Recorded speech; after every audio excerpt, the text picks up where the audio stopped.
I would like to start by saying that this experience has been burned into my mind.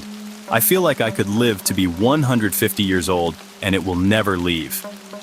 My parents rented a house from my grandfather when I was about 6 years old. It was an old house in a small town in Wisconsin, but it always had a weird vibe to it. To the side of the living room, that was my parents' room. Going upstairs, you would climb a staircase into my sister's room, and next to the stairs opposite of the top of the stairs would be another open doorway to my room. On the opposite side of the closet of my room was a door that led to another room. I can only describe it as the attic because it not only looked the part but also felt it too. Now, we hadn't lived there particularly long when odd things began to happen. I don't know if I'd call the house small, but in comparison I guess it is. One day, all of my mother's glassware flew off the shelves in the basement at her. While eating dinner, we heard a loud thud from the basement, only to find my dad's punching bag, which was previously suspended from the ceiling, had unlatched itself and fallen to the ground. Then it escalated. My sister playing in her room was violently thrown down the stairs, but then it became quiet for about a month. I started having vivid nightmares of a monster in my room. Normally it would come from the attic and sometimes would just be there. The monster would do terrible things to me each night, hitting me, kicking me, scratching me. But the worst would be when he would stick his hand into my chest and squeeze whatever organ he was able to grab. The odd part about this is I know in my dreams I looked directly at this monster. I saw the monster, but I was never able to actually remember what it looked like. As the month got quieter and quieter, my dreams got worse and worse.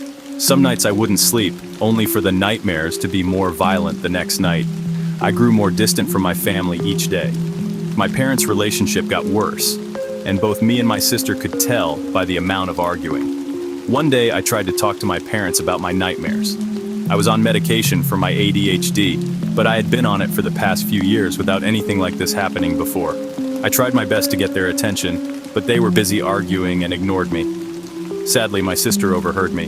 "There's probably a monster under your bed," she said, trying to scare me. Then an idea popped into my head, a terrible idea. I ran up the stairs through my sister's room and into my room. I ordered the monster to come out. 10 seconds passed and nothing happened. With a smirk, I walked out of my room into my sister's room and started to go down the stairs. Then I had a new terrible idea, one that I would regret for the rest of my life. As I got down the stairs, I poked my head over the door and looked into my room and counted out stomps, so it sounded like I was downstairs. For a whole second, I was proud of myself. I had convinced the monster I was gone and there was nothing there, so I deduced there was no monster. Then it came out of my closet. My closet never opened, the doorknob never turned, and the hinges never creaked. But through the door came a man. He was completely white, even his clothing. I could almost see through him, but at the same time, I could not. His face, torso, and arms were easily visible, but his legs slowly disappeared the farther they went down. He took 2 steps out of my closet and simply gazed at the attic door. His face was the worst part. It was twisted in agony and pain, his mouth was a permanent grimace, and his clenched knuckles confirmed it. I was frozen in fear. It was weird. The only way to describe it was if I was watching a movie. Then it dawned on me. I was actually here. I was the 6-year-old on the staircase. That man was in my room. This was actually happening. The man took another step, then another, and another. My instincts kicked in, and I ran down the stairs screaming. I couldn't speak. That night in my dream, the monster came out of my closet. It grabbed me by my leg and dragged me out of the bed. It seemed angrier than normal, and I couldn't get my body to move. I was dragged across the floor. Its hands reached up and unlocked the attic door.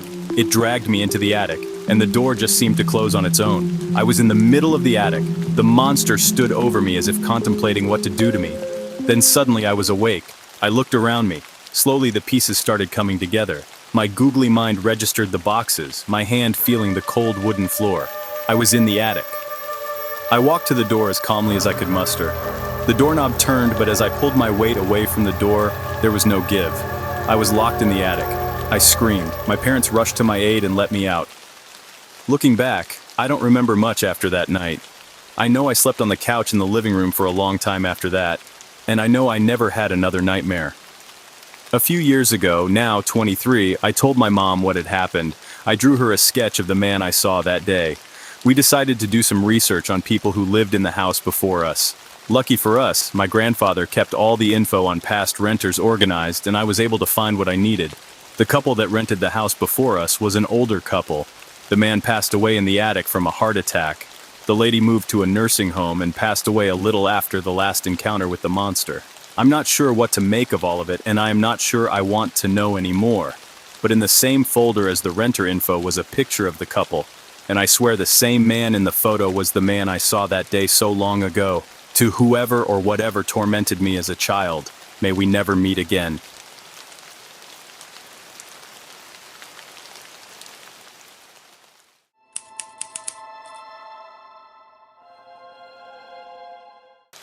These stories that I am going to share are from when I lived in this haunted house for a whole year by myself as a freshman in high school. Due to some complicated family circumstances, my parents didn't want to see me for a while as they have actually done something like this in the past. They put me in this house that was given to us by a really good friend. Actually, it was right next door, so it wasn't too bad at all. There were many things that happened in this house, but I want to share two stories. Keep in mind, everything is important in a way. Anyways, I was supposed to live there with my eldest brother, but he hated living in his room, and I didn't know why. He just kept his stuff there and slept on the couch at the other house. My room was the last room down the hall. You look down the hall, and the door would be right in your line of sight. It wasn't to the side, like my brother's room was, which was the master bedroom. My bathroom was right across from his room, and that was probably the worst thing for me. The layout of the hallway is very important. The whole house had this heavy, dark, creepy feeling to it, but my room was the only safe place. Everyone said it. You could even feel the temperature and the atmosphere change between my room and the hallway. It was like heaven versus hell. A little background on this house: the good friend and neighbor died a few months before I moved in. He didn't die in the house, he died in New York, but both of his wives died there. They died in my brother's room, but they were good people, and I knew them, so I don't think they would try to scare me or him. Also, this neighborhood and all of its houses were made more than 50 years ago, so there are bound to be other spirits. Also, we live near 3 cemeteries. Back to the creepy part. I was home alone and sitting in my room. It was 10 p.m. and I got hungry, so I decided to go over to the other house to get a snack. I walked out of my room and I saw that my brother's room was open and the lights were on. I thought maybe he came back home to get something and forgot to turn off the light, so I turned it off and closed the door. I kept the hallway light on. Then, I went to the other house and came back around 11 p.m. When I was about to step into the hallway, I saw that his door was wide open, but the lights were off. I had to pass his room to get to my room. I didn't want to investigate. So, I took a deep breath, ran down the hallway, quickly shut his door, jumped into my room, slammed it, and I locked it. I sat down on my bed and I called my brother. I was like, "Hey, did you come home in the past couple of hours?" To my horror, he said, "What? No, I have been at work. I'm working overtime and I'm about to leave. Why? Did something happen with my room?" I gave a small, "Yeah, your room." Before I could finish, he said, "Oh, looks like I am not coming back tonight." He left me in the dust. I sat down wondering what I should do, and I heard the sound of his door creak open. The doors of this house were very, very old, and just touching the doorknob made sounds. I was horrified, but I still didn't want to check. Then I heard the light switch. I knew I was screwed. It was just me in the house. A couple hours passed by, and the worst thing that could possibly happen when you are home alone in a haunted house happened. I had to use the bathroom. Yeah, it was late at night, but this was when I still had my really bad insomnia. I didn't know what to do. I didn't want to hold it in, but I didn't want to go out of my room, which was the safe haven. But I manned up, and I ran for the bathroom that was across from my brother's room. I took a glimpse at his room and saw that the door was slightly open, but the lights were on when I know I clearly turned them off. I ignored it and went into the bathroom as fast as I could. I did my business, brushed my teeth because I knew I wasn't coming back, and I stood at the door. I was afraid to open it. Right when I was going to touch the doorknob, I heard my brother's door slam open, hitting the wall behind it, and the sound of the light switch. I wanted to cry. Honestly, I was terrified, but I ran out. My tiny Asian legs moved as fast as they could, closed his door, jumped into my safe haven, slammed the door once more, and I fell to the ground. As I laid there, I heard knocking on his door. I never left my room for the rest of the night. My last and one of the most horrifying experience I had in that house was this nightmare. This house was the start of my nightmares. A few months before I was scheduled to move out, I finally fell asleep. In my dream, I was laying on my bed, laying on my back. My room was dark, and I honestly didn't realize I was sleeping until I felt this heavy pressure on my chest.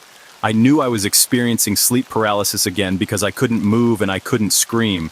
Then I saw a demonic lady. She was sitting on my chest. She took the green pillow that I moved to the side and started to choke me with my own pillow.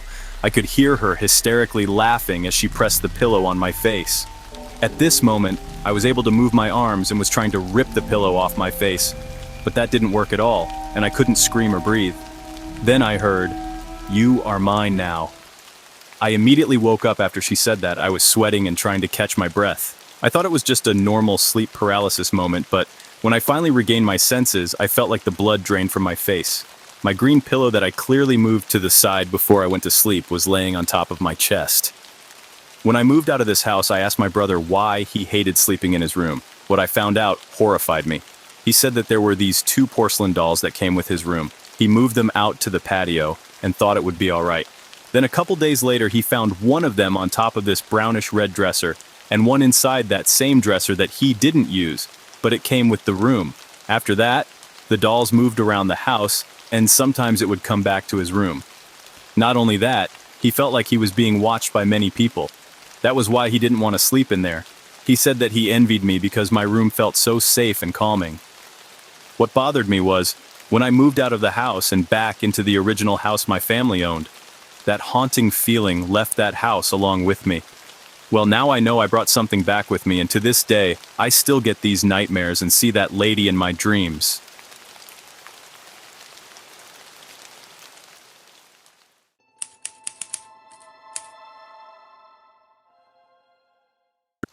My name is Marcus, and I'm from Gothenburg, Sweden, and my girlfriend Alexandra as well. This is about our journey and paranormal experience in one of Sweden's most haunted houses. A little background about the house: it's called Framgarden, and it was built in the 1700s and has been open to the public since the 1960s. It has a really dark story behind it. In the 1600s, the legend says it was a place where they sacrificed witches during the witch hunt at that time. That's not all. The house's last owner is said to be haunting the house. There are also 2 children who were locked up in the attic by their father and died of hunger. It's also said to have been a dead house where people came to await their death. Many people come to visit this place since you can rent it and have your own experiences, like me and my girlfriend. So here is ours. We started around 7 in the morning. It's about a 4-hour drive to this place, and we wanted to make it to the check-in time. On the way up, it felt like some kind of unexplainable power knew we were coming up. This was because the GPS started to fail, and we drove completely wrong because of that. The closer we got to this place, the more foggy and rainy it got, and our hearts beat like crazy. We finally arrived just fine and had a look around in the house before we unpacked our stuff. If there is a way to describe the terrible cold in there, it has to be like a butcher's freezer or something, because it was horrible cold in the house. As I mentioned earlier, it's old, but all the furniture and items are fully intact, and this will play a role during the night activity later. So Alexandra started to work to get a fire going in the fireplace, and I started to make some lunch. That's when we heard it. Like a chair or something pretty big being dragged across the floor upstairs. She asked me if I heard that, and I answered, yes, I did. We took some pictures, and Alexandra filmed a few times as well. So after we had lunch, I went up to the attic part to check, while she was downstairs filming. I downloaded a night vision app because it was so dark in there, and what I got next was so freaking terrifying. As soon as my camera focused, a small light came across for a second, and that's when I heard it, a noise like some sort of humming noise. It gave me chills, and I said to myself, okay, I'm getting out of here now. I came down and asked my girlfriend if she'd heard it too, and yes, she did. She thought it was me because I kind of do sounds like that when I'm trying to scare her sometimes, but this time it wasn't me. I have to remind you that this was in the middle of the day and still light outside. After that, it got pretty calm for a while, and we just chilled and took some pictures outside and enjoyed ourselves. After we had dinner that evening, we started to look for a movie to watch, and that's when another sound caught our attention, a huge bump from upstairs. We just looked at each other and said that we weren't going up there now, because this was scary. After a while, I asked if we should make some popcorn for the movie, so I went out to make some, but before I did, I thought, why not scare my girl a little bit? So I started to impersonate Pennywise from IT. Alexandra didn't like that, so I stopped myself pretty fast and took up the bag of popcorn and started shaking it. Then from nowhere, I hear Alexandra yell, "Stop that! You're not funny!" So I ask, "What? I didn't do anything." That's when she tells me she heard someone whisper or hissing in her ear, and she hadn't even noticed that I shook that popcorn bag because of the sound she had heard. So, we got back to the movie again after that, and we almost slept through it, so I suggested that we actually were going to sleep. Let's just say none of us slept that night. I heard both steps and mysterious voices going on upstairs. Alexandra said she heard the rocking chair above start going back and forth, and she saw a ball of light in the kitchen, which I think I saw as well at one point. She also didn't dare to turn around to the dead house room at her side. She said it felt like someone was watching, and that it was angry. We both just laid there too scared to move and to make any noise. I wanted to check out what time it was during the night, but I didn't dare to look. Alexandra told me later she'd watched the time, and it was around 3:12, but she can't remember if she did. I just laid there and almost prayed that it would be light outside because this was horrifying. As soon as the alarm went off, we both just jumped out of bed, and we said that we didn't want to stay for too long either. So we ate breakfast, took a few more pictures, and left. I think we both can agree we never felt like it was all bad energy in there, as long as we didn't bother the spirits. We both believed that if we had tried to do more things upstairs, it would have angered them, because this was enough to make us both freak out. So my warning to all of you who are planning to visit a haunted house or so, please respect the entities, and don't act foolish because trust me, that will break all hell loose.